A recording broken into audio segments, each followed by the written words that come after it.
Alrighty, gamers. Welcome in to Retro Timed.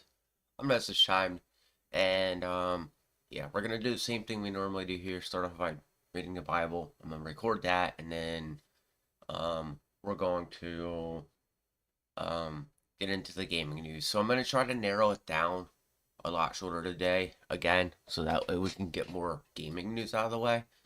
Because a majority of it I've been doing lately, I've been running into like a time overlap of what I want to do. And even if I keep it for 30 minutes, I'm still still doing the same exact thing. So, excuse me. I'm going to try to keep it shorter today. So do a, so I don't do it too long, but I'll try to do what I've been doing, after the Bible is done, but like try to keep it quicker. So, um, but all right, let me go ahead and record that. Let me see where we're at first before we even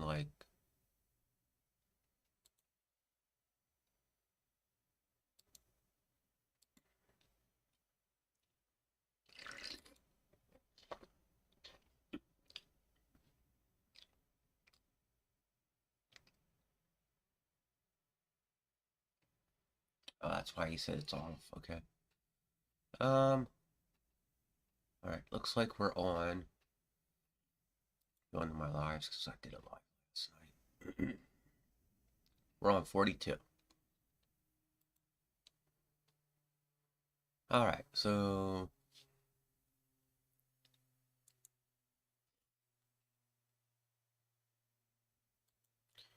Alrighty, everybody. Welcome in to Nosaj Ttimmed.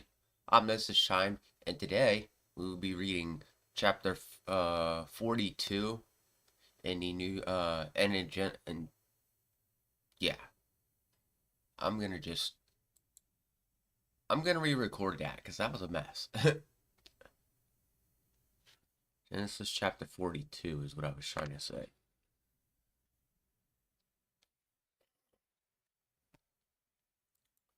Alrighty, everybody. Welcome in to Nosaj Ttimmed. I'm Nosaj Ttimmed, and today we will be reading chapter 42 from Genesis in the New International Bible. So let's just get into it. I'm going to try not to make a long video today for this, but depending on how much I want to talk about, but we'll try to keep it as short as possible. So, alright. Alright. The chapter's called Joseph's Brother Goes to Egypt. Excuse me. When Jacob learned that there was grain in Egypt, he said to his sons, "Why do you just keep looking at each other?" He continued, "I have heard that there is grain in Egypt. Go down there and buy some for us, so we may live and not die." Then 10 of Joseph's brothers went down to buy grain from Egypt. But Jacob did not send Benjamin, Joseph's brothers, with others because he was afraid that the harm might come to him. So Israel's sons were among those who went to buy grain for their famine, for there was famine in the land of Canaan. So yeah, it looks like they really needed that grain, so Joseph told him to go get it. Oh man, my hair. Now Joseph was the governor of the land, the person who sold grain to all its people. So Joseph's brothers arrived. They bowed down to him with their face to the ground. As soon as they saw Joseph, as soon as as soon as Joseph saw his brothers, he recognized them. He pretended to be a stranger, and they spoke harshly to them. "Where do you come from?" So he asked. Basically, he basically ran it. His brothers basically needed grain from him, so his brothers came and they weren't aware it was him. This is where the funny part comes in at, because like that's why like I like the ending to the story, because like it's getting to the point you're seeing it go like full circle pretty much. You're gonna see that like it doesn't end up bad. It actually ends up really really good, and it's you know and but yet they don't realize Joseph is king right now, or kind of high up on like in a high up place right now. So they weren't aware that that was him, and those are his brothers that came from outside. So from the land of Canada, they replied to buy food. Although Joseph recognized his brothers, they did not recognize him. Then he remembered his dream about them and said to them, "You are spices. You are spies. You have come to see me where our land is unprotected." "No, my lord," they answered. "Your servant have come to buy food. We are all the son of one man. Your servants are honest men, not spies."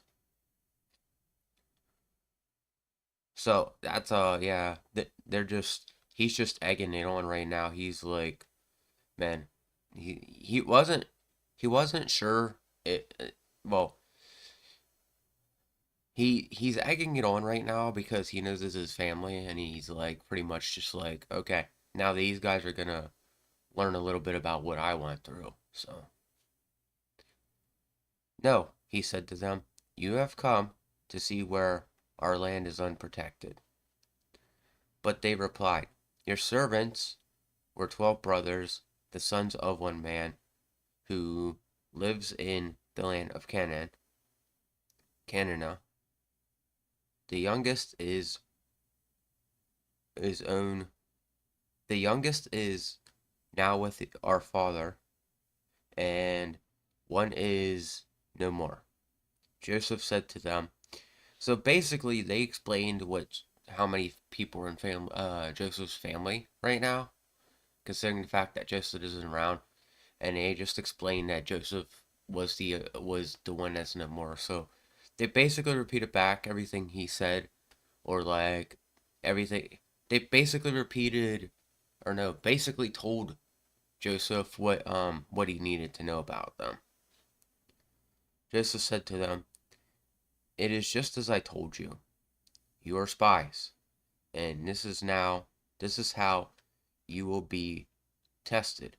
As surely as Pharaoh lives, you will not leave this place unless your youngest brother comes here. Send one of your number to get your brother. The rest of you will be kept in prison, so that your words may be tested, to see if you are telling the truth. If you are not, then as surely as Pharaoh lives, you are spies." And he put them all in custody for 3 days. So he put them in prison because of this whole thing. He wasn't. He just he wanted them. He wants to like. I guess he wants them to like.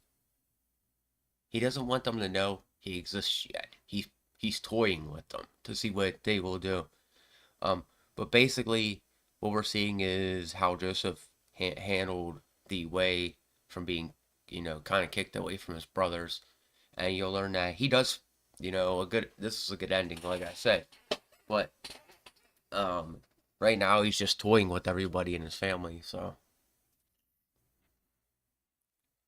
on the third day, Joseph said to them, "Do this, and you will live, for I fear God.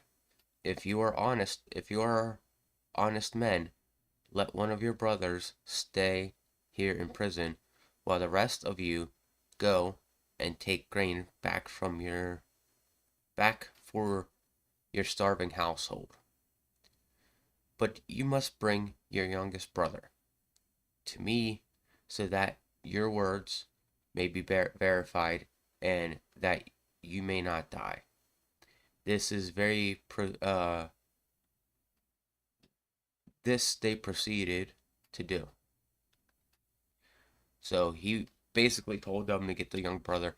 Um, I don't know if the young brother was like born after he was gone or what was going on, but in a way, I think he wanted to see. I think he wanted to meet the young brother, and he's trying to find a way to bring his whole family in secretly from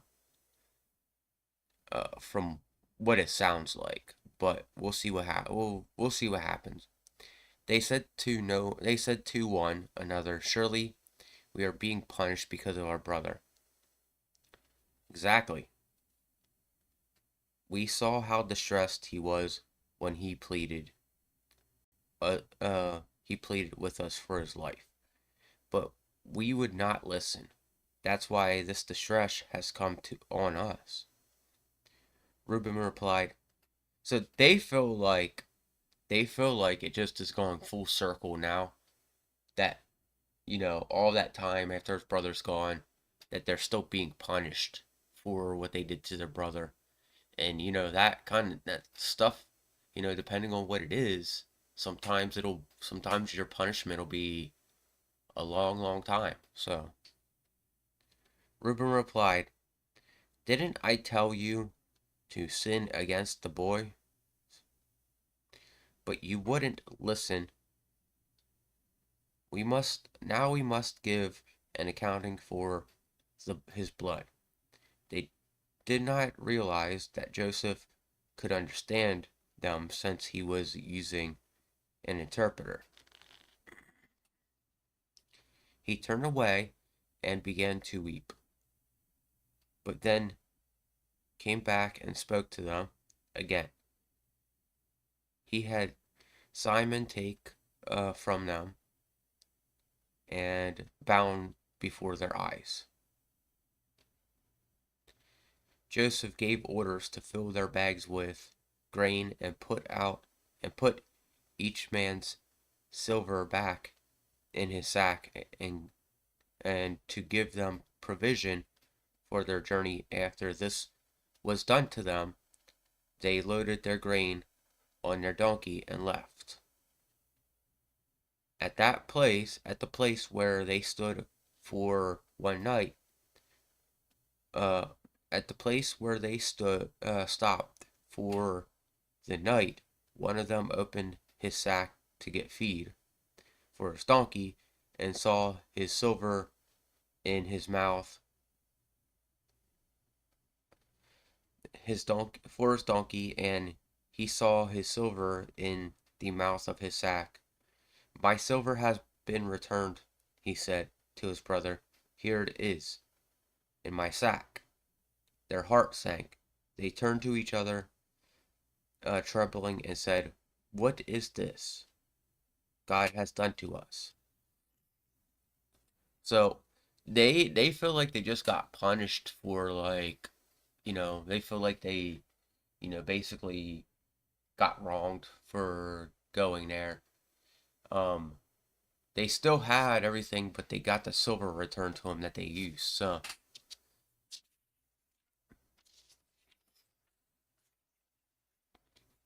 all right. When they came to their father Jacob in the land of Canaan, they told him all that they had happened.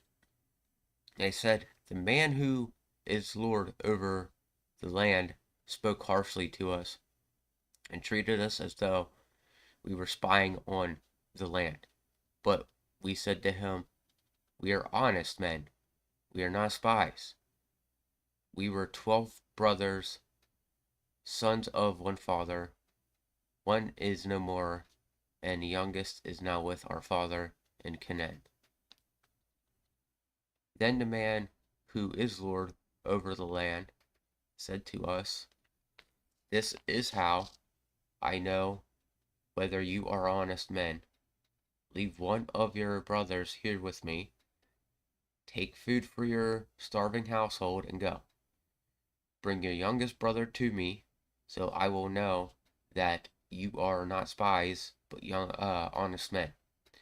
Then I will give your brother back to you, and you can trade in the land. So, they're now back telling their father, what happened. Joseph really is. He's not being exactly mean. He is being mean, but he's being mean in a way that's like not to an extreme where he's like really mad at what they did to him, but he's sitting there, just trying to like keep them there so they all come back. It seems like he's trying to do a decoy here to bring everybody out to where he is to see the whole family again, because you know, in his position, he's doing what he's doing it in a way that isn't exactly getting revenge, but it's gonna catch up to them eventually. What's going on here, and somebody's gonna look bad, and they're gonna think. From what I remember, it's gonna look like somebody stole something from them.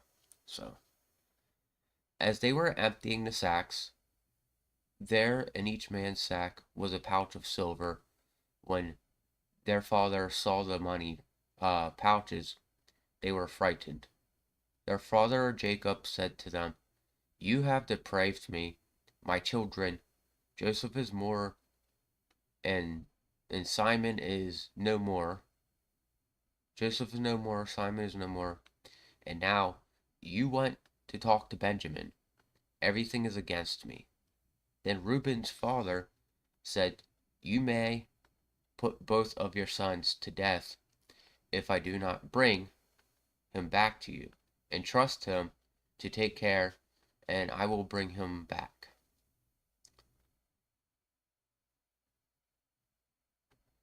All right. But Jacob said, "My son will not go down there with you. His brother is dead, and he is the only one left from harm. If harm comes into him to him on a journey you are taking, you are taking, you will bring my gray head down to the grave in sorrow." So he's basically making his brothers look bad to the father, and that's the purpose of what he like. I guess that's the purpose of what he's trying to do. He's he's really making the father get worked up over this, and he's making the brothers he's putting the brothers in a bad position because now we see that the father is upset with those brothers for the silver coming back and all that because it looks like they did something wrong there. Like they didn't go there. They like it looks like they stole everything. So but yeah, we'll get on to chapter 43 tomorrow. And I'm gonna try to keep this quick here. But yeah, as you can see, this story is like awesome. It's just I can't express how much I like this story because it's just you know it, I have so many people in my life like IRL that like just they do this kind of stuff to people. I've been known to go through this kind of stuff that you know that I get put in positions where it won't be my fault. But then I'll have like three people around me, you know, believing stuff of me that isn't actually true. So, it's kind of rough, but like in the long run, it'll end eventually, I'll have good things happen to me. I'm, and that's the moral of the story is like even if bad happens, hang in there, remain calm, and keep praising God and keep believing God, and you'll eventually get that blessing because we see where Joseph's at right now, and now now that Joseph is much older and on top of the world and all that is pretty much what it says. He's remaining humble, but he's doing it in a way that he's also he's remaining humble, but he's showing his brothers a little bit of payback for what they did to him, and not in the worst way either. But like, you know, he's getting things stirred up because he wants the father to know that the brothers are the bad guy here, and that's partly what is going on, and that's awesome that's happening in this story. And so I hope people, when they listen to this, they learn that, like, you can hear stuff about somebody, but it doesn't always mean it's true. Sometimes you could be, sometimes like sometimes you'll be doing nothing, and people will just genuinely be like, well, he did this, blah blah blah. And I don't know. People love starting messes. People love starting drama. But the one thing that resides with me is our Lord. So, and before I go out, I'm gonna say a prayer. So, Lord Jesus Christ, thank you today. Thank you for giving me today. And thank you for, you know, anybody that listens to this today in the future too. Um, and thank you for giving us such a great, wonderful story. That reminds me of myself, Lord. Um, and just spread your light into the world, and fix things here for us. Things are getting better. At least for me, 2024 is getting better also. And Lord, thank you for the 600 subscribers you've sent me. It is a true blessing, and I will not stop reading your word, and I will not stop making shorts of your word. In Jesus' name, amen. So, yep. Anyway, that's it. I'll be seeing you next time. Um, it, sorry. If you can, if you like this, hit the like button. Also, hit the subscribe button because I'm looking for subscribers on the channel. We've blown up, and I want to keep blowing up in for speaking God's word. Also, hit the notification bell if you did follow me or subscribe to my channel. And, I'll be seeing you next time, and God bless. Alright, so that was quicker than normal. Try to keep that short.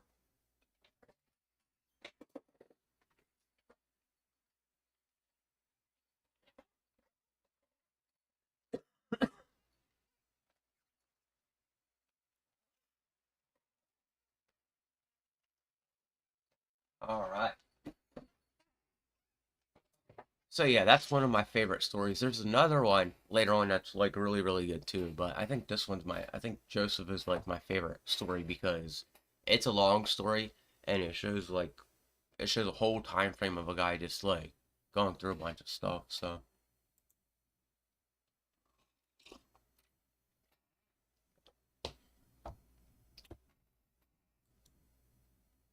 alright, so let's get into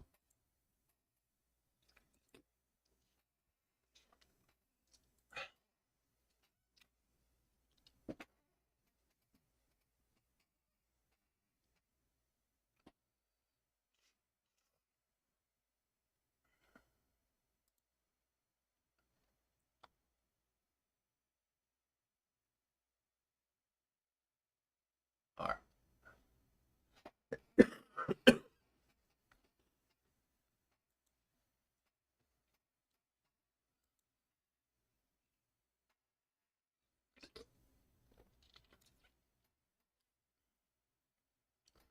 Xbox Game Pass Ultimate adds 2 games.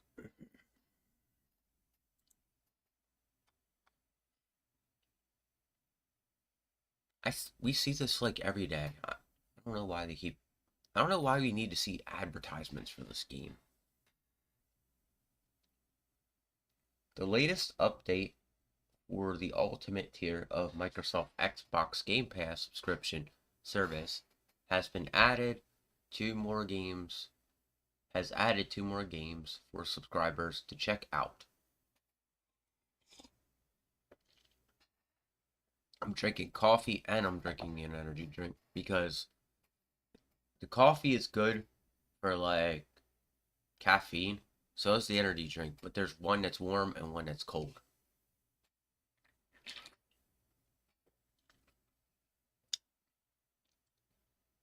And one is more refreshing and it helps to clear out your throat. The other one is like a thicker, thicker because it has cream. I put creamer into it. So while most of the new Xbox Game Pass games in any given month are available to all tiers above Xbox Game Pass Core, there are occasionally games that skip vanilla Game Pass in favor of PC Game Pass and Xbox Game Pass Ultimate. The vast majority of the time, these Xbox Game Pass Ultimate and PC games, pass only games, are titles that have technically added to EA Play. EA Play is one of the perks of Xbox Game Pass Ultimate. So, anyone willing to pony up the extra cash for the higher tier of the service gets access to any of the new EA Play games in addition to fresh Xbox Game Pass edition. Sorry, hiccups.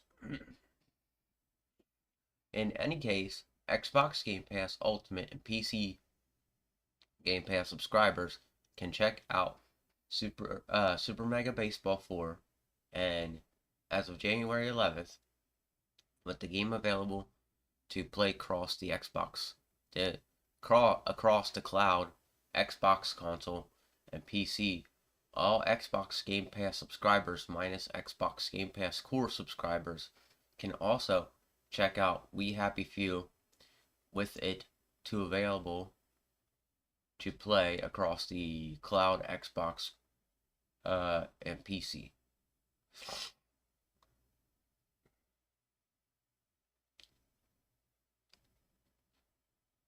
Hmm. I wonder how this is. I like baseball games. I like sports games, but they have to be something different. Like I love Wii Sports. I like the I like Wii Sports because it was like home run derby, where like you weren't actually playing the baseball game, but you were playing like a home run derby game. So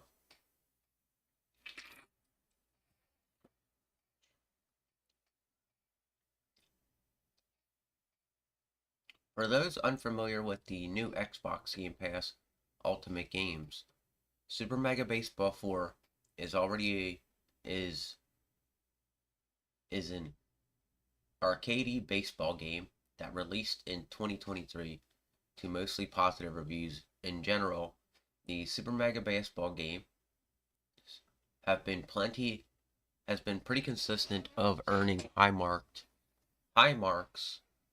finding them as some of the higher rated sports games released in any given year.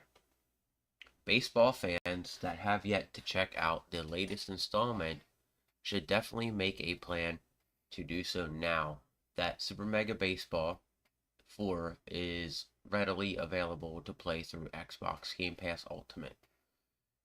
We Happy Few, meanwhile, is a bit of an odd duck as it was developed by Xbox owned studio Compulsion Games, yet was previously removed from Xbox Game Pass. One has to imagine that We Happy Few here. We Happy Few is here to stay. Now that remains to be seen. We Happy Few takes some inspiration from BioShock with its presentation, but it features some roguelike and survival game mechanics to mix things up. We Happy Few earned mixed reviews when it first launched, but Game Pass subscribers are still encouraged to check it out. After all, they can play through the entire game without playing anything beyond the normal Game Pass fee, paying anything beyond the normal Game Pass fee. So it doesn't hurt to give it a go.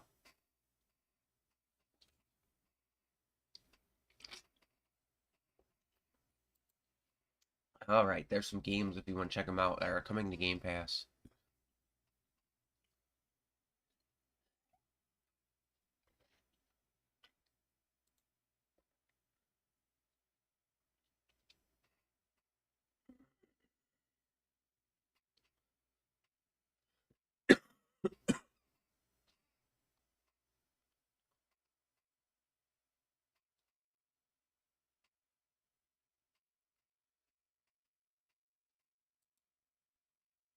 Upgraded PS5 DualSense controller spotted online. So I actually saw about this yesterday. I didn't really acknowledge it too much, but we'll read about it now. I've been kind of busy outside of the gaming news and all that. So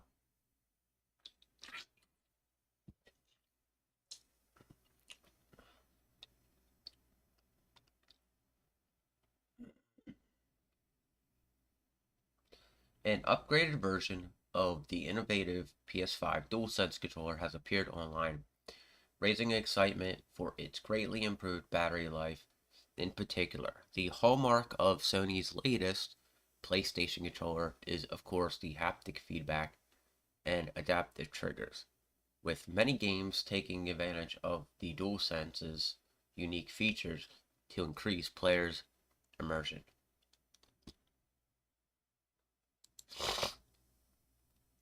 One of the drawbacks of the haptic feature, however, is the impact that they can have on battery life.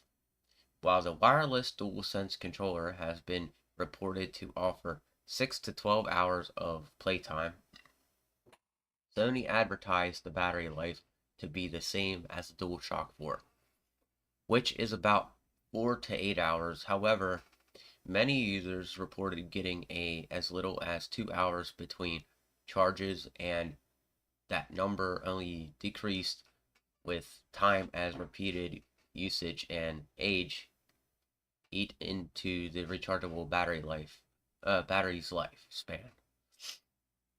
Listing for listing for PlayStation 5 V2 DualSense wireless controller has appeared on Best Buy Canada website. Though it is marked as sold out for both pickup and delivery at the time of writing. The V2 has a different model between that has a different model number than the standard DualSense, though the price seems to be about the same at $89.99 CAD. The difference comes in the advertised 12-hour battery life that, if accurate, would be a boon for many PS5 gamers who like to play for extended periods of simply don't always remember to plug in their controller between play sessions. See, I'm not a person who does that. This controller back here, I wait for this thing to die, and then when it's about to die, I'll go and I'll plug it in after when it's about to die at the last minute. I normally don't do a full playthrough, but there are incidences where I'll be playing a game and the whole controller will be about to die, and so like I'll be like, okay, time to put it on the charger. Same thing with the Joy Cons. The Joy Cons, they let you know. Um, it's just that's how it works for me. I don't really, because if you build a controller, you better have a lot of battery life in that thing for it to not die fast. So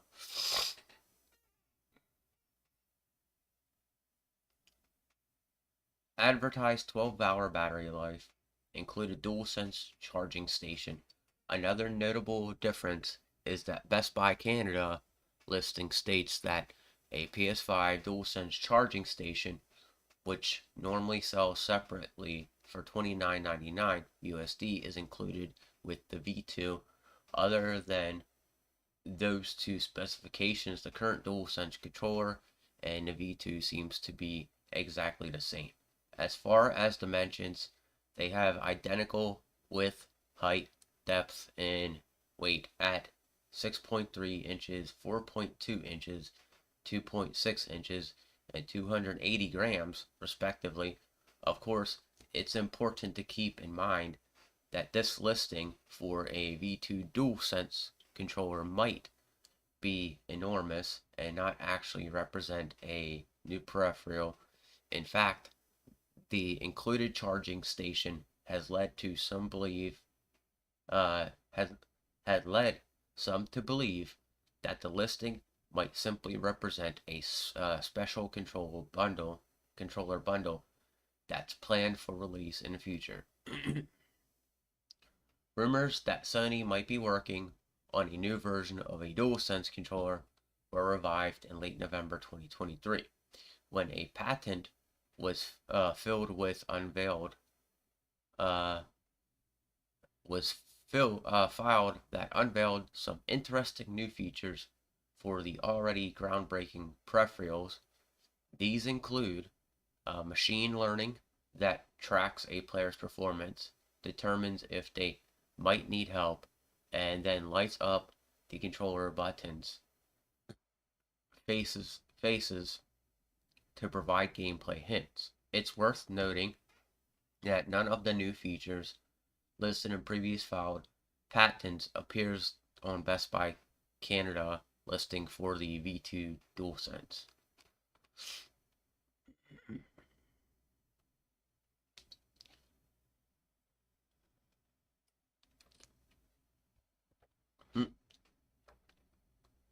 Alright, so that's it for that.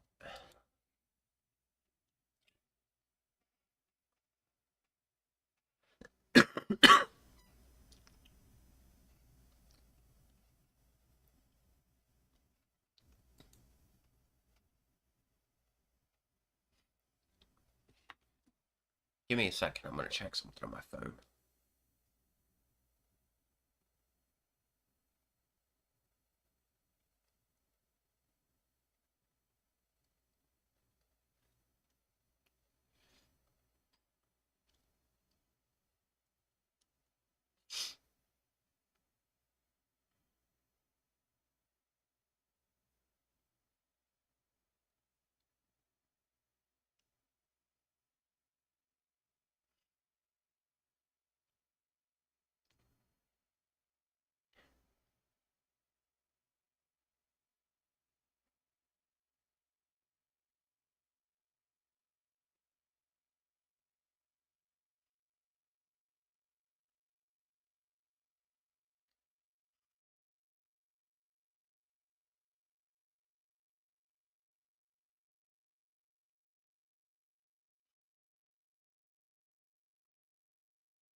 People say stuff online and then they get so um butthurt over it. And it just it's shocking to see because you can't say anything online these days without somebody throwing a conniption fit and then saying somebody's wrong because they got so hurt about what they said, you know? And it's like we're at the point now where like, you can see things changing around in some aspects. Um like yesterday, Melanie Mack said something. Um Melanie Mack said something and it really really took the whole internet by storm.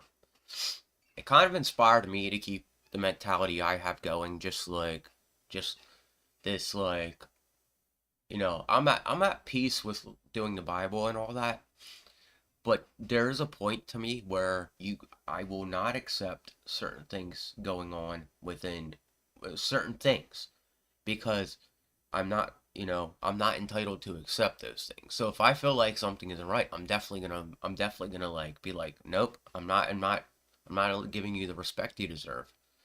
And you know, there's this new thing going on that I picked up and noticed where the Christian community is coming back stronger than ever. So we're seeing that take play right now. And some of the communities that can't handle the Christian community or the people that read the Bible and learn from the Bible and we'll tell them what they're doing is wrong. We see that happening right now, and people are giving people such a hard time for it. Hey, you got to look at it this way. You can get on our case all day you want, But God created rules for you to follow and not break. And some of you are out there literally breaking the Ten Commandments every single day, doing really, really, weird stuff every single day. And, and I don't know what to say because, at the end of the day, it just really, really, it's really disturbing to see that there are people that just let things go. And, oh, 1 second. I'm going to do something. I'm going to zoom in real quick. We'll come back. But it's really disturbing to see that, you know, some people are just willing to let things go. And, like, I look at it this way, you know, I want to save people's soul just as much as the next person does. You know, I don't want to let people like vast in sin. I don't want like them sitting in sin.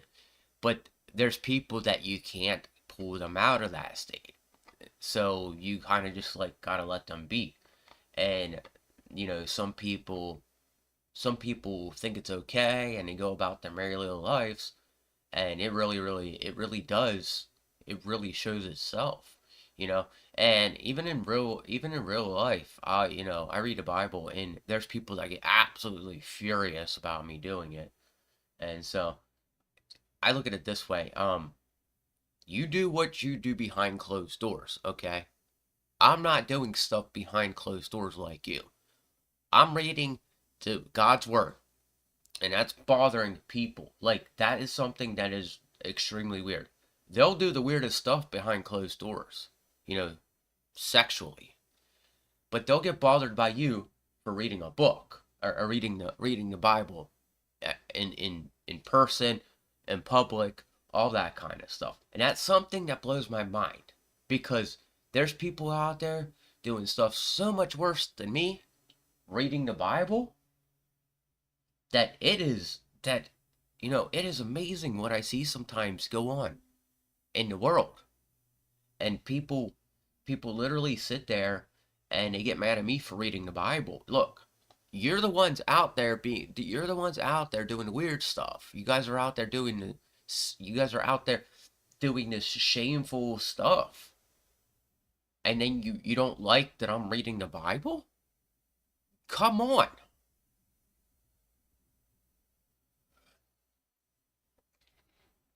But it just goes to show you where like where we're just like like people are just literally confused about things now because being rebellious is much different than it was like 10 years ago. All right?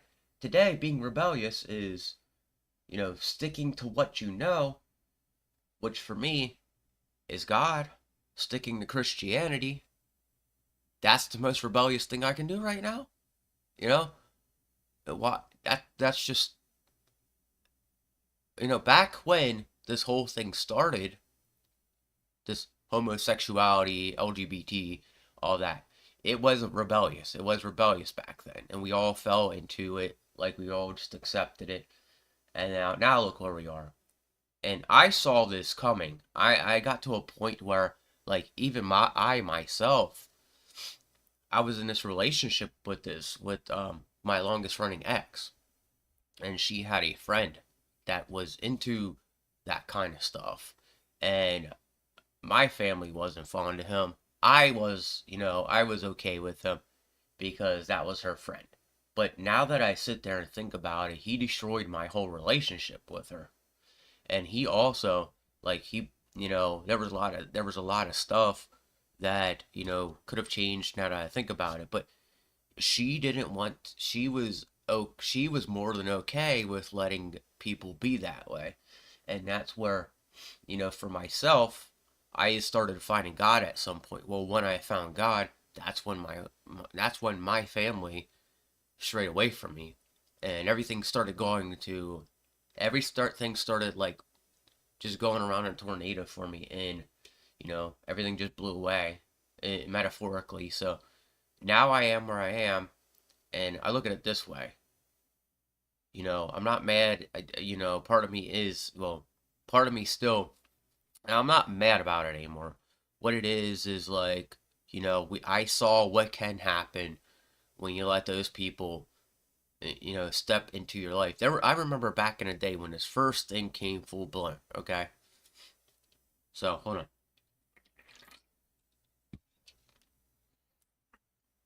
When we started just accepting, in fact, like a little bit before we accepted, I remember at one point there was this guy. He was dating a girl. Okay, and he said his girlfriend was hanging out with that guy, that gay guy or whatever, and he didn't like it. And you know, I really did. I really don't like that kind of stuff either because I see how that goes. I see it's weird. Okay, it was weird back then that women were just okay hanging out with them. In today's society, men have a full blown bad reputation due to the fact that they are so weird that they ruined a man and a woman just being friends sometimes because it got so far out there that women, not many women are, you know, women are looking for straight guys now to be friends with and like be okay with because what what we're seeing now is we're seeing an example of where we know we messed up, most of us. The other side that doesn't realize they messed up, they're the ones that keep going about their crap. And the more and more I see it, hey, I say stuff all the time online here that upsets people. And I looked at my follower count right here on Kick, and I've lost like 3 subs in the past week. I've lost a few on my Bible channel, and you know why? It's because I keep doing what I'm doing, and things are starting to turn around for us. If I keep reading the Bible like I do, and people keep seeing that, we've seen this full-on Christian revival, which is incredible to see. And it's something that like the fact I know that I had the power to bring the Christianity community back to life the way it was. What else does that mean I have the capabilities of doing? What else? What else? What else can I pull off from being here in my house talking to you guys about it? What else can I do? You know, and it leads me to realize that like maybe I am that leader that's going to change the world for tomorrow. Maybe I am the guy that's going to put a stop to all of this. Maybe, and stuff like that. And I just look at it and I'm like, wow, I actually am doing it because what's extremely strange is like the full like Christianity community has come out full force. I've seen it in the past few days. I've seen I've seen some pretty incredible stuff go on and I'm like, wow, like I'm surprised that like this happened like this. So it's just amazing to see that something you do that's so small, you think is so small, is actually bigger than what you think. Just remember that. Just remember that. You put yourself out there, you do stuff that you do stuff that gets the world to know, you know, that gets the world to understand stuff. And the only person I have to thank that helped me with this to understand this and get this out there is, again, I can thank Melanie Mack for inspiring me to read the Bible and stuff like that, you know. And that's why, like, when she gets off track, I try not to get too mad at her, but like, I will say stuff. I will reach out and say stuff to her, try to get her back to where she belongs because, the other day I was worried about her just falling away from her whole like Christian roots and all that, which, I should have known better that it wasn't going to happen. But some things get worrisome. That's all. And when you see your fellow Christians fall away from it, you start to worry and you start to reach out and you put examples out there of how like things can happen like that. And I'm kind of glad I have communications with people like her because you know she inspired me a whole lot through this journey, and you know and I think she knows that. So Alright, we're gonna read one more story here, and then, well, we can probably read two, but I think I'll just reach for three. I'll just reach for one for now, so.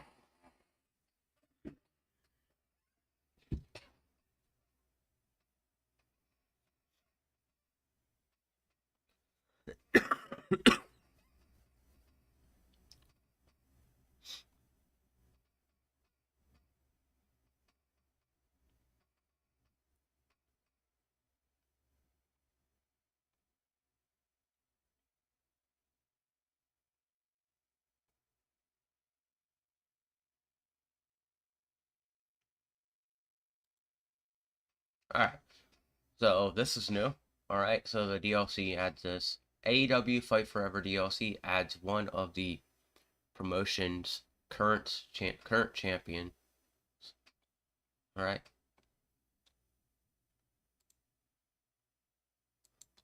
Alright. The AEW Fight Forever roster is getting a little bigger than the addition of Toni Storm.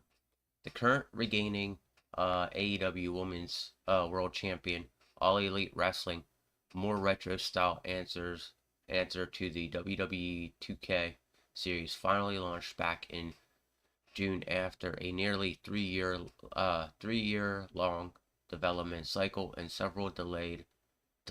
Reactions to AEW Fight Forever have been somewhat mixed, with some players praising its return to the classic style of beloved squared circle simulator like WWF No Mercy, and others bemoaning its uneven presentation and shortage of gameplay modes.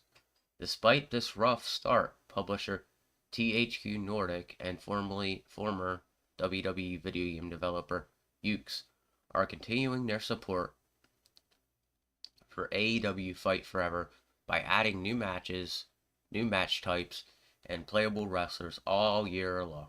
First came Fight Forever Superstar Stampede in August, an online battle royale mode in which players battle it out inside a baseball stadium.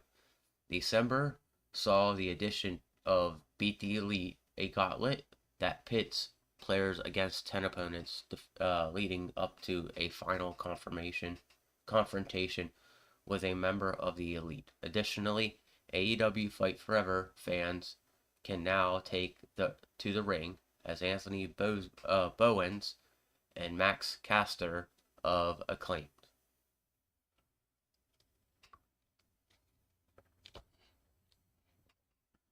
Now, another big name performer is joining in the digital mayhem of AEW Fight Forever.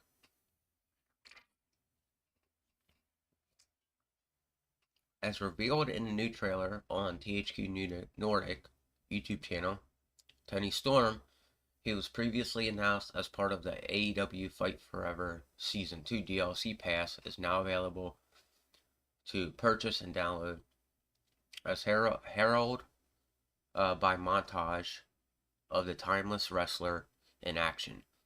In addition to Storm herself, players can get access to new premium music tracks and custom items for their custom characters in a newly released The Storm is Coming DLC.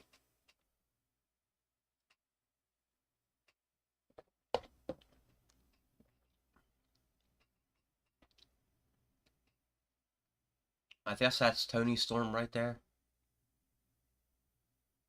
As of this writing, Toni Storm is on her third run as AEW Women's Champion, which she won from fellow AEW Fight Forever playable wrestler Hakuri Shida during November, a Full Gear pay-per-view event before signing All Elite Wrestling in 2022. Storm competed in WWE for nearly 4 years, during which she appeared as a playable character in WWE 2K20 and WWE 2K22. The latter appearance was peculiar case as it came from Storm left the company in 2021. Similar to other WWE 2K22 roster members who departed before its long delayed release, Toni Storm's recent addition to AEW Fight Forever marks her first appearance in a video game since joining All Elite Wrestling, and it comes while she's riding high as the current AEW Women's Champion. Players can now see them for themselves just what makes her such a dominant competitor in the square circle in AEW Fight Forever, as well as enjoy many bonuses included the Storm is Coming DLC pack. So, yeah, I guess she's joining the roster now. So,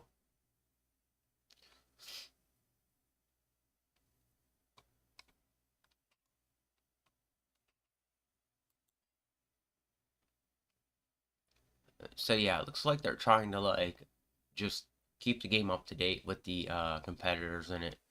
I can't wait till they make the sequel because the first one has a great foundation. But, you know, there's a lot of stuff also that needs to be worked on with it, you know? Like I can name a few things that they could fix in that game that would just like make that game way better, okay? So they're lacking in certain like match types, which I don't know how they do things in AEW or whatever, but like, there's a lot of stuff that I could just say that they need to fix. Like, for example, in Day of Reckoning, you could go backstage and fight. In AEW, you can't do that. Okay, at least I know you can't do that. But you could do that.